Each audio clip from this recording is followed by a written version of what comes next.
الحمد لله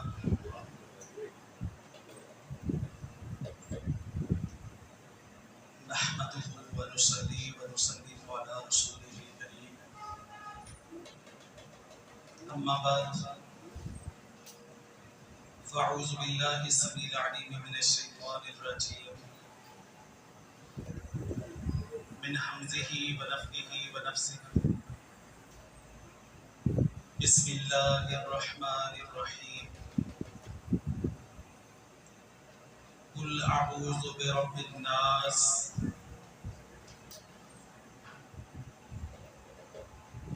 ملك الناس إله الناس من شر الوسواس الخناس الذي يوسوس في صدور الناس من الجنة والناس قل أعوذ برب الناس اے پیغمبر کہہ دیجئے میں پناہ مانگتا ہوں لوگوں کے رب کی، مالک الناس لوگوں کے بادشاہ کی، الہ الناس لوگوں کے الہ معبود کی، من شر الوسواس الخناس وسوسوں کے شر سے جو ہٹ کے چھپ کے ڈالنے والے ہیں، الذی یوسوس فی صدور الناس وہ جو لوگوں کے سینوں میں وسوسے ڈالتا ہے، من الجنۃ والناس جنوں اور انسانوں میں سے۔ آمین صدق اللہ العظیم۔ معزز سامعین محترم، یہ درس قرآن کا مختصر سا وقت ہے۔ سب سے پہلے تو میں اپنے فاضل بھائی مولانا محمد عیسیٰ فاروقی صاحب کو مبارکباد پیش کرتا ہوں، اور اس مبارک کے ساتھ ساتھ دعا گو ہوں ان کے لیے کہ اللہ سبحانہ و تعالیٰ ان سے یہ قرآن حکیم کی خدمت قبول و منظور فرمائے، ان کے لیے، ان کے والدین کے لیے، ان کے اساتذہ کے لیے، اور جس ادارے سے انہوں نے تعلیم حاصل کی اس ادارے کے معاونین کے لیے اللہ اس تعلیم قرآن کو صدقہ جاریہ بنائے۔ پھر اس کے بعد آپ تمام تر بھائیوں کے لیے مبارکباد بھی ہے، دعا بھی ہے کہ اللہ سبحانہ و تعالیٰ آپ کے لیے یہ قرآن حکیم کا سننا خیر کا باعث بنائے اور اس پر عمل پیرا ہونے کی توفیق عطا فرمائے۔ پھر اس کے بعد یہ مسجد اور مسجد کے بانی حضرات، بانیان کے لیے اور معاونین کے لیے کہ اللہ سبحانہ و تعالیٰ اس مسجد کو اور اس کے بانیوں کو سلامتی اور خیر عطا فرمائے۔ تو بڑے اختصار کے ساتھ قرآن حکیم کی آخری سورہ مبارکہ سورۃ الناس انتہائی مشہور معروف سورت ہے، اور مجھے غالب یقین ہے بلکہ ایمان نے کہ یہ ہمارے سبھی بھائیوں کو سورہ زبانی یاد ہوگا۔ تو اسی سورت کے مبارک سورہ مبارکہ کے حوالے سے چند تفسیری کلمات اور اس کے بعد اس کے فوائد اور کرنے کا کام۔ سب سے پہلے تو اس سورہ مبارکہ کے اوپر غور کیجیے۔ ہم دیکھتے ہیں کہ یہ قرآن حکیم کی آخری دونوں سورتیں سورۃ الفلق اور سورۃ الناس، اور اسی طرح اگر اس کے ساتھ سورۃ الاخلاص کو شامل کر لیا جائے تو اس طرح کے اندر تینوں کو معوذات کہتے ہیں، پناہ مانگنے والی تینوں صورتیں، ان کے ذریعے پناہ مانگی جاتی ہے۔ پھر دو پناہ مانگنے والی آخری صورتیں، ان تینوں میں دیکھا جائے تو ہم سورۃ الناس کی طرف چلتے ہیں۔ اس میں کمال کی چیز کی اللہ سبحانہ و تعالیٰ سے پناہ مانگی گئی ہے، اور وہ صرف ایک چیز ہے جو اللہ سبحانہ و تعالیٰ سے پناہ طلب کی گئی ہے، وہ یہ ہے کہ پروردگار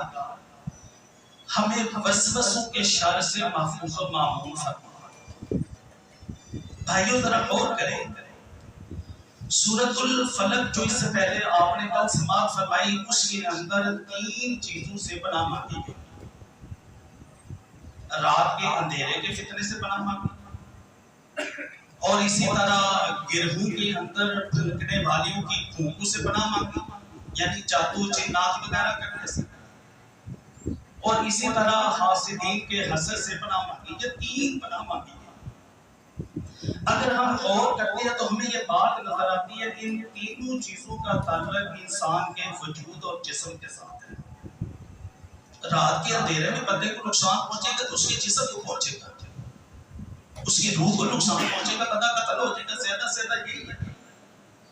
اسی طرح اگر بندے کے اوپر کوئی جادو کرتا ہے یا شیاطین اس کے اوپر حملہ کرتے ہیں، یہ روح کے اندر پھونکا جاتا ہے، اس کے اوپر کوئی ایسا وار کیا جاتا ہے تو اس سے کیا ہوگا؟ جسمانی طور پہ نقصان ہوگا بندے کا، یہی کچھ ہوگا، اس سے زیادہ کچھ نہیں ہوگا۔ اور تیسری چیز، اگر کوئی حسد کر رہا ہے تو حسد کے ساتھ کیا ہوگا؟ اس کا جسمانی طور پہ نقصان ہوگا، یا زیادہ سے زیادہ بندہ زندگی کو الوداع کہتے ہوئے موت کے منہ میں چلے جائے گا، اس سے زیادہ کچھ نہیں۔ تو یہ تو حقیقت ہے، ہم سب نے مرنا تو ہے، موت سے تو کسی کو بھی بچنے کا کوئی راستہ نہیں ہے، انتہا موت ہی۔ لیکن جو پناہ ہم نے سورۃ الناس کے اندر مانگی ہے، اس پناہ کو مانگنے سے پہلے اس کا اہتمام دیکھیں۔ کیا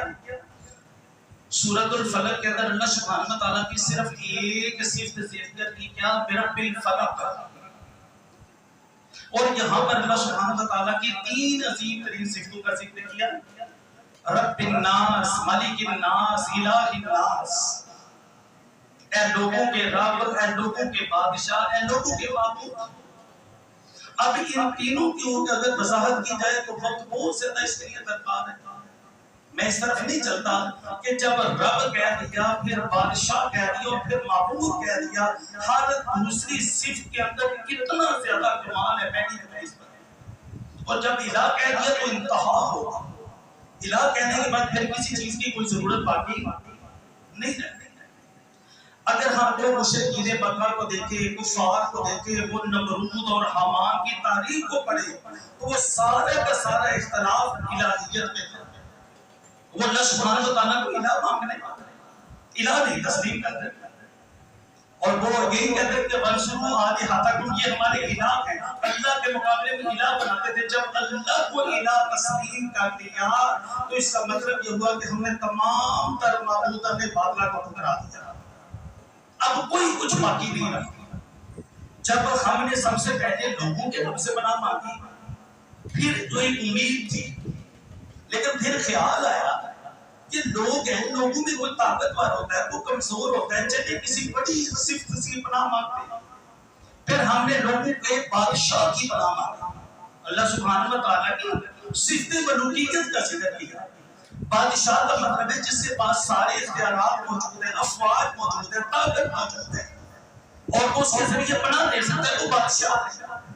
پھر اس سے بھی آگے چلیں گے الہ الناس، جو لوگوں کا معبود ہے، مطلب تمام تر اختیارات، تصرفات بادشاہ کے پاس بھی آتی تھے، جس کے پاس کلی حقیقی اور دائمی ہے وہ الہ الناس، اس سے جا کے پناہ مانگی۔ اب پناہ کس چیز کی مانگی؟ اللہ میں وسوسوں سے پناہ مانگتا، وسوسوں کے شر اور فتنے سے تیری پناہ مانگتا ہوں، تو مجھے اس سے محفوظ رکھنا۔ یہ وسوسے اور شر بھائیو، جس طرح کر کے سورہ فلق کی 3 چیزیں، رات کے اندھیرے، گروہوں میں پھونکنا، حسد کا فتنہ، یہ انسان کے جسم کو نقصان پہنچا سکتا ہے،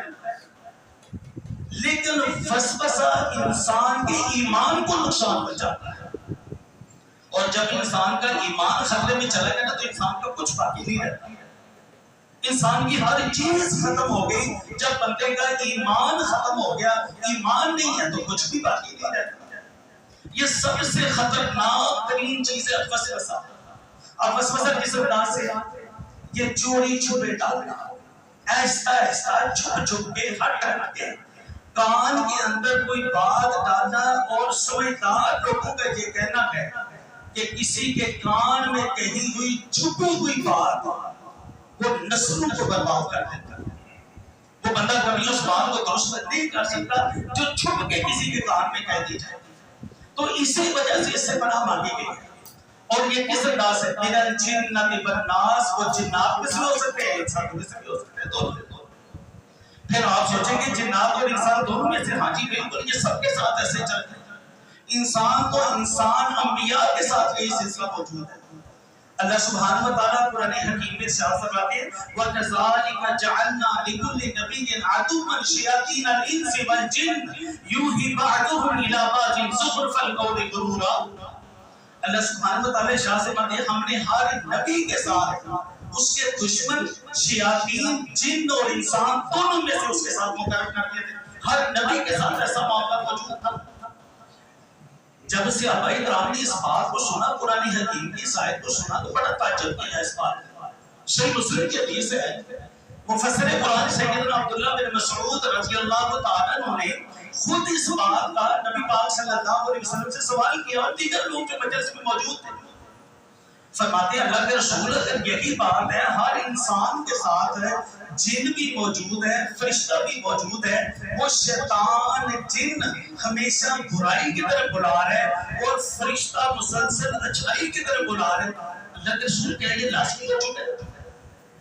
پیارے نبی صلی اللہ علیہ وسلم نے ارشاد فرمایا، صحیح مسلم کی حدیث ہے ما منکم من احد الا وقد فقد اللہ قرینہ من الجن، تم میں سے کوئی ایسا بندہ نہیں مگر ہر ایک کے ساتھ اللہ سبحانہ و تعالی نے ایک جن کو اس کا ساتھی بنا دیا، اس کے ساتھ مسلسل وہ چلتا ہوا۔ لوگ کہنے لگے یا رسول اللہ صلی اللہ علیہ وسلم وَإِيَّاكَ، پیارے نبی آپ کے ساتھ بھی ایسا کوئی معاملہ ہے؟ ہمارے ساتھ ہم تو امتی، ہمارے ساتھ تو جن ہوگا جو بھی ہوگا جیسے بھی معاملات ہوں گے، آپ کے ساتھ بھی ایسا کیا؟ نبی پاک صلی اللہ علیہ وسلم نے ارشاد فرمایا وَإِيَّاكَ، ہاں بالکل میرے ساتھ بھی ایسا ہے، اِلَّا وَأَنَّ اللَّهَ، لیکن اللہ سبحانہ و تعالیٰ نے أَعَانَنِي عَلَيْهِ، اللہ سبحانہ و تعالیٰ نے مجھے اس جن پر جو میرے ساتھ تھا، اللہ نے مجھے اس وقت تقویت عطا فرما دی، مجھے قوت اس پر مل چکی ہے، وہ جن میرے تابع ہو چکا ہے، لا يَأْمُرُنِي إِلَّا بِخَيْرٍ، وہ مسلسل مجھے خیر کے پیغام دیتا ہے، مجھے برائی کا پیغام نہیں دیتا، بھلائی کا پیغام دیتا ہے، میرے ساتھ بھی موجود ہے، لیکن میری اس کے اوپر تقویت کی وجہ سے وہ جن جو میرے ساتھ ہے وہ مسلسل مجھے خیر کا پیغام دیتا ہے، لیکن میرے علاوہ جو باقی کے ساتھ ہے ان کو خیر کا پیغام نہیں دیتا۔ اب باقی کے ساتھ کیسے چلتا ہے؟ کبھی جدا بھی ہوتا ہے؟ نہیں، بالکل اس کے ساتھ چمٹا ہوا ہے۔ صحیح البخاری کے حدیث ہے، اللہ کے رسول صلی اللہ علیہ وسلم نے ارشاد فرمایا ان الشیطان یجری فی الانسان کما یجری الدم او کما قال علیہ السلام، کہ انسان کی رگوں کے اندر شیطان اسی انداز سے گردش کرتا ہے جیسے رگوں کے اندر خون گردش کر رہا ہے، یہ سب سے اندر چلتا ہے اور مسلسل اسے وسوسے ڈالتا ہے۔ آپ محسوس کرتے ہیں گھر سے چلے آنا نماز کے لیے، آپ لوگ بڑے اچھے طریقے سے، بڑی لجت کے ساتھ، بڑی خلوص کے ساتھ آپ نے وضو بنایا، نماز میں کھڑے ہوتے، جیسے ہم قیام میں کھڑے ہیں نا، تو ہمارے خیالات کے اندر ہماری دکان بھی آ رہی ہے، میں نماز کے بعد فلاں کام بھی کرنا ہے، فلاں جگہ پہ بھی جانا ہے، فلاں جگہ بھی جانا ہے، فلاں کو یہ کام کرنا ہے، فلاں کو یہ پیغام دینا ہے، فلاں چیز میری گم ہوگی، وہ نماز کے اندر مجھے یاد آ جاتی ہے۔ وجہ کیا ہے؟ یہ سارے وسوسے، اور وہ بندہ پریشان ہو جاتا ہے کہ نماز کے اندر وسوسے آ رہے ہیں اور بندے کو یہ علم تک نہیں رہتا کہ میں نے 2 رکعت پڑھی، 3 پڑھی ہیں، 4 پڑھی ہیں، اب رکعت کے اندر پتہ نہیں میں نے قیام کیا، رکوع کیا، سجدہ کیا، سجدہ 1 کیا، 2 کیا، سجدے کے اندر میں نے کتنی مرتبہ دعا پڑھی ہے۔ یہ کیا ہے؟ وہ شیطان وسوسے ڈال رہا ہے اور بندے کے خیالات منتشر ہونا شروع ہو جاتے ہیں۔ اسی طرح آپ وضو کے معاملے کو دیکھ لیں، جیسے آپ وضو بناتے ہیں، وضو بناتے ہوئے ہمارے بھائی پریشان ہو جاتے ہیں، وضو کے اندر وسوسے آنے شروع ہو جاتے ہیں کہ وضو کر دیا، جیسے چہرہ دھو رہے ہیں، اچانک خیال آتا ہے کیا میں نے ناک کو صاف کیا، ناک میں پانی ڈالا، کیا ہوا؟ یہ شیطان کی طرف سے وسوسہ بندے کے لیے ڈالا گیا تھا۔ پیارے نبی صلی اللہ علیہ وسلم نے شاید توجہ کے ساتھ بات کی، میری طرف دیکھیے سارے صحابہ نے جب یہ کہا نا کہ نماز کے اندر ہمیں اس انداز سے وسوسے آتے ہیں، تو اللہ کے رسول صلی اللہ علیہ وسلم نے ارشاد فرمایا جیسے نماز کے اندر کھڑے نا قیام کے آپ فاتحہ پڑھ رہے ہیں، وسوسہ آنا شروع ہو گیا، فرمایا اپنے چہرے کو ہلکا سا بائیں طرف موڑو، ہلکا سا اپنے چہرے کو، دوران نماز پڑھ رہے ہیں، پیچھے جماعت ہو رہی ہے، کندھے پڑھ رہے ہیں، بائیں کندھے کی طرف اپنا رخ کر کے 3 مرتبہ بائیں کندھے کے اوپر تھتکارنے کا اشارہ کرتا ہے، 3 مرتبہ تھتکارنے کا، بائیں کندھے پر اشارہ کرتے، ایکٹنگ کرتے، اللہ سبحانہ وتعالیٰ جو وسوسے آ رہے ہیں آپ کے نماز کے اندر، جو آپ کو پریشان کر رہے ہیں، وہ سارے کے سارے وسوسے ختم ہو جائیں گے، شیطان آپ سے دور ہو جائے گا اور آپ اچھے طریقے سے اپنی نماز ادا کر لیں۔ اور جہاں تک اس سنت مبارکہ کا تعلق ہے، پیارے نبی صلی اللہ علیہ وسلم کا عمل تھا، ام المؤمنین سیدہ عائشہ صدیقہ رضی اللہ تعالیٰ عنہ بیان فرماتی ہے، جب آپ رات کو بستر پر آتے تھے جو دعا کی شکل میں اپنے ہاتھوں کو اٹھا لیتے، اٹھانے کے بعد سورہ اخلاص قل هو اللہ احد، سورہ فلق قل اعوذ برب الفلق، سورۃ الناس قل اعوذ برب الناس، یہ تینوں سورتیں پڑھنے کے بعد ہاتھوں میں پھونک مارتے اور پہلے چہرے پر، پھر سر پر، چہرے پر، جسم کے سامنے والے حصے، پھر پچھلے حصے، اپنے بستر پر بیٹھے بیٹھے جہاں تک ممکن ہوتا اپنے سارے وجود کے اوپر آپ دم کرتے، اور یہی عمل آپ 3 مرتبہ دہرایا کرتے تھے رات کو سونے سے پہلے۔ ہر قسم کے شیاطین سے، جنات سے، وسوسوں سے، تمام تر چیزوں سے حفاظت کے لیے رات کو سونے سے پہلے آپ نے یہ عمل کیجیے۔ پھر پیارے نبی صلی اللہ علیہ وسلم کا ارشاد گرامی اور آپ کا معمول، ہر نماز کے بعد، ہر فرض نماز کے بعد سورۃ الفلق، سورۃ الناس، سورۃ الاخلاص، یہ تینوں سورتوں کو ایک مرتبہ پڑھیے، اور فجر کے بعد اور مغرب سے پہلے صبح اور شام کے اذکار کے اندر ان کی 3 مرتبہ تلاوت کرنا، یہ مسنون عمل اور بندے کو تمام تر وسوسوں سے، فتنوں سے اور ان تمام تر خناس سے محفوظ رکھنے کے لیے یہ بہترین عمل اور نسخہ ہے کہ ہمارے پاس سورۃ الناس موجود ہے۔ اور اسی طرح بھائیوں، آج شاید ہی کوئی گھرانہ محفوظ ہوگا، شاید ہی کوئی گھرانہ ہوگا جس گھرانے کا کوئی ایک فرد ایسا نہ ہو مگر وہ جادو کی وجہ سے، جنات کی وجہ سے، شیاطین کی وجہ سے، حسد کی وجہ سے انتہائی زیادہ پریشان ہے۔ ہر دوسرے گھرانے کا آج یہ مسئلہ بن چکا ہے، انتہائی زیادہ پریشان ہے جادو، جنات، شیاطین کی وجہ سے۔ بھائیو، پیارے نبی صلی اللہ علیہ وسلم نے ہم کو یہ صورتیں سکھلائی ہیں، یہ جادو کا بہترین حل ہے۔ ان صورتوں کی کثرت کے ساتھ سورۃ الفلق اور سورۃ الناس، آخری دونوں صورتیں، ان کی کثرت کے ساتھ تلاوت کرنا شروع کر دے، انشاءاللہ اللہ سبحانہ وتعالیٰ آپ کے جادو کے اثر کو آپ سے زائل کر دے گا، ختم ہو جائے گا۔ اور اگر آپ اس کی تعداد کو نہیں یاد رکھ سکتے تو اپنی زندگی کا معمول بنائیں گے، جو سمجھتے ہیں میرے اوپر جادو ہو گیا، اللہ محفوظ رکھے سب کو۔ جس کے اوپر جادو ہو چکا ہے اس کو چاہیے وہ ابھی سے اپنا معمول بنا لے، روزانہ باقاعدگی کے ساتھ 100 مرتبہ سورہ فلق اور 100 مرتبہ سورۃ الناس، دونوں کی ایک تسبیح یہ روزانہ معمول کے مطابق کرنا شروع کر دے، اور تسبیح مکمل کرنے کے بعد اپنے جسم کے اوپر دم کرے، خود دم کرے، اپنے ہاتھوں میں پھونک مارے اور پورے جسم کے اوپر اپنے ہاتھوں کو پھیر دے، اللہ سبحانہ وتعالیٰ جادو کے اثر کو ختم کر دیں گے صورتوں کی برکت کی وجہ سے۔ یہ صورتیں جادو کو توڑنے والی ہیں۔ اور اسی طرح اگر گھر کے اندر کوئی بیمار ہے، اس کی بیماری ہے لیکن علاج سمجھ نہیں آ رہا، یا علاج سمجھ آ رہا ہے لیکن ڈاکٹر کی فیس، دوائیوں کے اخراجات یا تکلیفوں کی وجہ سے اخراجات ادا نہیں کر پا رہے، تو یہ اللہ سبحانہ وتعالیٰ کی طرف سے دیا ہوا بہترین علاج ہے۔ قرآن حکیم کی صورت میں ام المؤمنین سیدہ عائشہ صدیقہ رضی اللہ تعالیٰ عنہ بیان فرماتی ہے، صحیح البخاری کی حدیث ہے کہ پیارے پیغمبر صلی اللہ علیہ وسلم کی زندگی کے آخری ایام پہ سخت ترین بخار تھا، اور میں یہی سورۃ الفلق، سورۃ الناس، ان دونوں سورتوں کی تلاوت کرتی، لیکن پیارے نبی کے دستے نبوت کو پکڑتی، ان آپ کے ہاتھوں میں پھونک مار کے آپ کے ہاتھوں کو آپ کے جسم کے اوپر پھیر دیتی۔ اللہ کے رسول صلی اللہ علیہ وسلم کو میں انہی صورتوں کے ساتھ دم کرتی، اس لیے کہ آپ اپنی زندگی کے اندر انہی صورتوں کے ساتھ دم فرمایا کرتے تھے۔ تو آج اس بیماری کے اندر جو پیارے نبی صلی اللہ علیہ وسلم جس بیماری کے اندر دنیا سے رخصت فرما کے، میں اس میں انہی صورتوں کے ساتھ آپ کو دم کر رہی تھا۔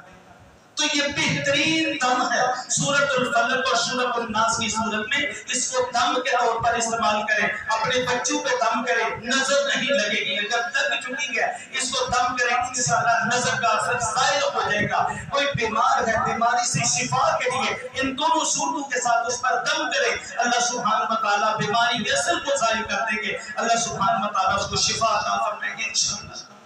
آپ کا وقت بڑا مختصر ہوتا ہے، میرا خیال ہے شاید طے شدہ وقت جو تھا میں نے چند منٹ اس سے زیادہ گفتگو کر لی، لیکن اسی ارادے کے ساتھ کہ حاضر ہوا ہوں تو تاکہ آپ بھائیوں کو یہ چند موتی آپ کی جولی میں ضرور ڈال دوں، تو بھائیوں یہ عظیم ترین صورتیں ان کو اپنی زندگی کے اندر معمول بنائیے، ان کو دعاؤں میں شامل کریں، ان صورتوں کو دم میں شامل کریں، ان صورتوں کو ہر نماز کے بعد پردے کا معمول بنائیں، ان صورتوں کو رات کو سونے سے پہلے اپنے بستر پر پڑھیں، اور اللہ سبحانہ و تعالیٰ سے جو عظیم ترین وسوسوں کی پناہ مانگی گئی ہے اس میں ضرور یاد رکھیے۔ آخری بات کہہ دیتا ہوں، اس بات میں نہیں دینا لوگ کسی کے کان میں کچھ کہیں گے تو وسوسہ ہوگا، لوگوں سے وسوسہ ہوگا، ہاں جنات سے وسوسہ ہوتا ہے، شیاطین سے ہوتا ہے، انسانوں سے ہوتا ہے، لیکن میرا اپنا نفس بھی اس سے بری نہیں ہے، میرا اپنا نفس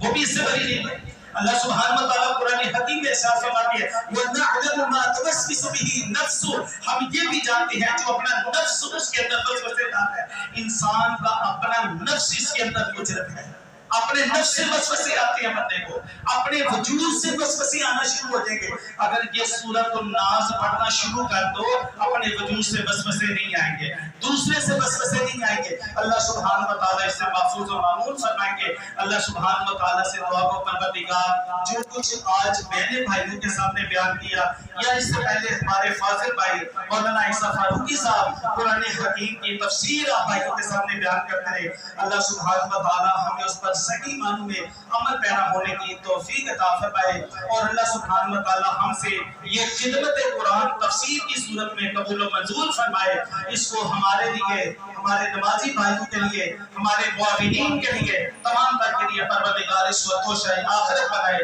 اقول قولی ھذا واستغفر اللہ لی ولکم ولسائر المسلمین والمسلمات والمؤمنین والمؤمنات والحمد للہ رب العالمین۔